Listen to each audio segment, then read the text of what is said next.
ಈ ದೇವಾಲಯ ನಿರ್ಮಾಣವಾಗುತ್ತಿದ್ದಾಗಲೇ ಕೊಳಕ್ಕೆ ಹಾರಿದ ಶಿಲ್ಪಿ ಇಂದಿಗೂ ಅಪೂರ್ಣವಾಗಿ ಉಳಿದಿದೆ ಈ ಶಿವನ ದೇವಾಲಯ. ಏನಾಗಾದರೆ ಕಥೆ ಇದರ ಹಿಂದೆ ಇರುವಂಥದ್ದು.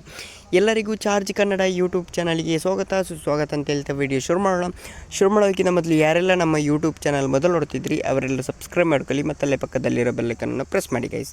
ಛತ್ತೀಸ್ಗಢದ ದುರ್ಗ್ ಜಿಲ್ಲೆಯ ದೇವಬಲೋಡದಲ್ಲಿರುವ ಪ್ರಾಚೀನ ಶಿವ ದೇವಾಲಯವು ಭಕ್ತರಿಗೆ ನಂಬಿಕೆಯ ಕೇಂದ್ರವಾಗಿದೆ. ಶಿವನು ಇಲ್ಲಿ ನೆಲೆಸಿದ್ದಾನೆ ಎಂಬ ನಂಬಲಾಗಿದೆ. ಈ ಮಹಾದೇವ ಶಿವಾಲಯ ಕಲೆ, ಇತಿಹಾಸ ಮತ್ತು ನಂಬಿಕೆಯ ಸಂಗಮವಾಗಿದೆ. ಈ ದೇವಾಲಯವು ಜನರ ನಂಬಿಕೆಯ ನೆಲೆಯಾಗಿದೆ. ಕಾಲ ಬದಲಾಗಿ ಆದರೆ ಜನರ ನಂಬಿಕೆ ಬದಲಾಗಿಲ್ಲ. ವರ್ಷಗಳು ಕಳೆದರೂ ಇಲ್ಲಿ ಭಕ್ತರ ಜನ ಕಡಿಮೆಯಾಗುತ್ತಿಲ್ಲ.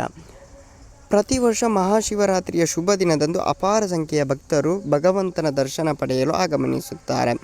ದೇವಾಲಯದ ಆವರಣವು ಶಿವನ ಸ್ಮರಣೆಯಿಂದ ಪ್ರತಿಧ್ವನಿಸುತ್ತದೆ ಅಂತಲೇ ಹೇಳ್ಬೋದು. ಈ ಭವ್ಯವಾದ ನಂಬಿಕೆಯ ಸ್ಥಳದಲ್ಲಿ ಈಗ ಕೂಡ ದೇವಸ್ಥಾನ ನಿರ್ಮಾಣವಾಗುತ್ತಿದ್ದಾಗಲೇ ಕೊಳಕ್ಕೆ ಹಾರಿದ ಶಿಲ್ಪಿ ಯಾಕೆ ನೋಡೋಣ.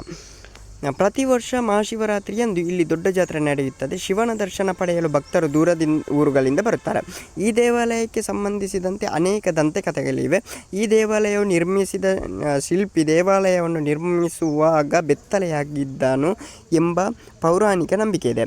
ಶಿಲ್ಪಿಯ ಹೆಂಡತಿ ಯಾವಾಗಲೂ ಅವನಿಗೆ ಊಟ ಆಹಾರ ತರುತ್ತಿದ್ದಳು. ಆದರೆ ಒಂದು ರಾತ್ರಿ ಶಿಲ್ಪಿಯ ಹೆಂಡತಿಯ ಬದಲಿಗೆ ಅವನ ಸಹೋದರಿ ಇದ್ದಕ್ಕಿದ್ದಂತೆ ಅವನಿಗೆ ಆಹಾರವನ್ನು ತಂದಳು. ತನ್ನ ಬೆತ್ತಲೆ ದೇಹವನ್ನು ಸಹೋದರಿ ನೋಡಿದಳು ಎಂಬ ಕಾರಣಕ್ಕೆ ಶಿಲ್ಪಿ ಕೊಳಕ್ಕೆ ಹಾರಿ ಪ್ರಾಣ ಕಳೆದುಕೊಂಡ. ತನ್ನ ಸಹೋದರಿ ಕೊಳಕ್ಕೆ ಹಾರುವುದನ್ನು ನೋಡಿ ಸಹೋದರಿಯೊಂದಿಗೆ ದೇವಸ್ಥಾನದ ಪಕ್ಕದಲ್ಲಿರೋ ಕೊಳಕ್ಕೆ ಹಾರಿದಳು ಎಂದು ಹೇಳಲಾಗುತ್ತಿದೆ. ಓಕೆ ಗೈಸ್, ಇದೊಂದು ಕತೆ, ಅದಕ್ಕೋಸ್ಕರ ನಿಮಗೂ ಗೊತ್ತಿರಲಿ ಅಂತ ಹೇಳ್ತಾ love you so much guys. Thank you.